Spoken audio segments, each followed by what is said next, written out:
This is Courtney Donovan with DSAIA, and we're here with DSAIA Live at the Leadership Conference in Denver, and I've got Chris Ulmer here. Nice to be here. I know. He just gave a remarkable keynote address to our attendees, and I don't think that there was a dry eye in the entire room, in between just bursts of laughter. Really, I think that people connected with you so much. Thank you. So I wanted to ask you, I know that you're a special educator. What brought you there? Like, what was the impetus for working with special kids? It's funny because the last thing in my life I ever wanted to do was be a teacher. I actually actively worked towards not being a teacher, and the reason is because my mom was a teacher. Mm-hmm. And she told me my whole life, you're gonna be a teacher. And me, being a punk teenager, don't wanna listen to my mom. Yeah. I was a college soccer coach, and they offered to pay for my master's degree, but only in education. Mm-hmm. And it was a small little school in Kentucky, and the options they weren't that many. I think it was physics, chemistry, and special education. Mm-hmm. I knew I wasn't gonna do physics, knew I wasn't gonna do chemistry.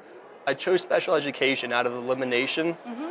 and I just fell in love with it. Once I did my student teaching in the classroom, I just wanted to do it every day. What would you tell brand new special educators that are coming out of their studies, going into school systems, or however they're choosing to use their degree? What is some advice that you would give them for working with these special populations? Number one, don't take yourself so seriously, have a laugh. Number two, form your positive bond with your students before you focus on progress. Mm-hmm. Because you're gonna make so much more progress if you form that bond first. And that bond in itself, for many students, can be progress. Now, with our Down syndrome organizations, many of them work with school systems in their missions to educate them about Down syndrome and help with modifications and inclusion techniques. What is some advice that you can give to our educational directors working in these school systems for best practices with working with special educators? I think you have to work and collaborate with teachers and administrators to really push for inclusion. Mm-hmm. For a progress inclusion, look at the school's present level of performance mm-hmm. in the way they include individuals with disabilities. And you don't need to get the whole world at once, but start with baby steps. Mm-hmm. Start with baby steps and build upon that. When you see a school that fully includes individuals with disabilities, everybody benefits. Mm-hmm. Start with baby steps. That's all you can do. Right. Now, after you were a special educator, you started to first travel the country, travel the world, interviewing really great people who can help educate us about humanity and disability. What are some of your favorite places that you've traveled? I really love Perth, Australia, mm-hmm. and then Edinburgh, Scotland. Those two are my favorites for some reason, almost because they have a small town feel, but they're huge cities. Yeah? And did you meet some really remarkable people there that you'd like to tell us about? Oh yeah, everywhere we go. In Perth, Australia, I met two young people. They just graduated high school, and they're both on the autism mm-hmm. spectrum, but they're in love. Mm-hmm. And they just so effectively express their love and what it means to them.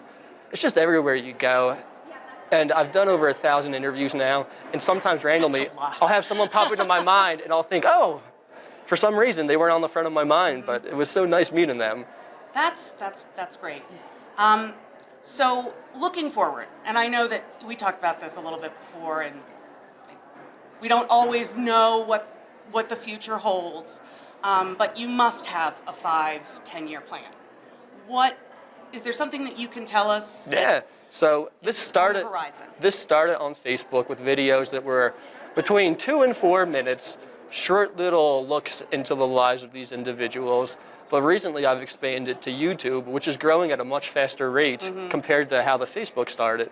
And in the past month, we have 80,000 new subscribers, and these videos are 10 to 20 minutes, and they really delve in to these lives further. Mm-hmm. And we even started a monthly series called A Day in the Life, mm-hmm. where I'm not in the video, but I follow that person around throughout their daily routine. And we get permission for the school to go to the school. We get waivers from their classmates to be part of the video.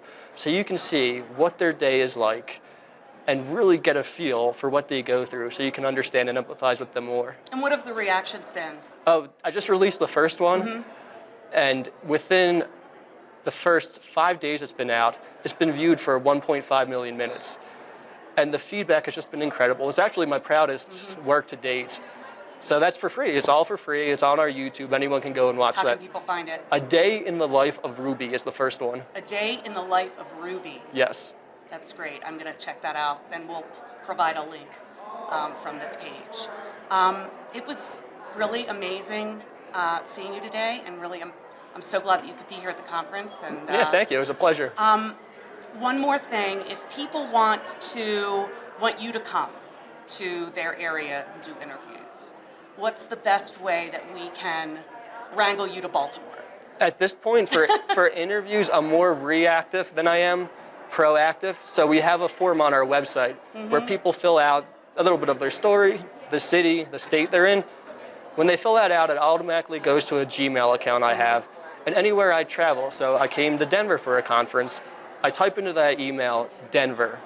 And everybody who's emailed me from here pops up, and I select as many as I can, and I go and interview them. So you're doing interviews while you're here? Yeah, I came a little early, and I filmed 4, I believe, this week. Oh, and I've that's already shared great. 2 of them, yeah. Oh, wow. We'll have to check those out. Oh, yeah. All right. Thank you so much, Chris. I really enjoyed talking with you. Thank you. Nice to meet you. Nice to meet you, too. And we're DSAIA Live signing out.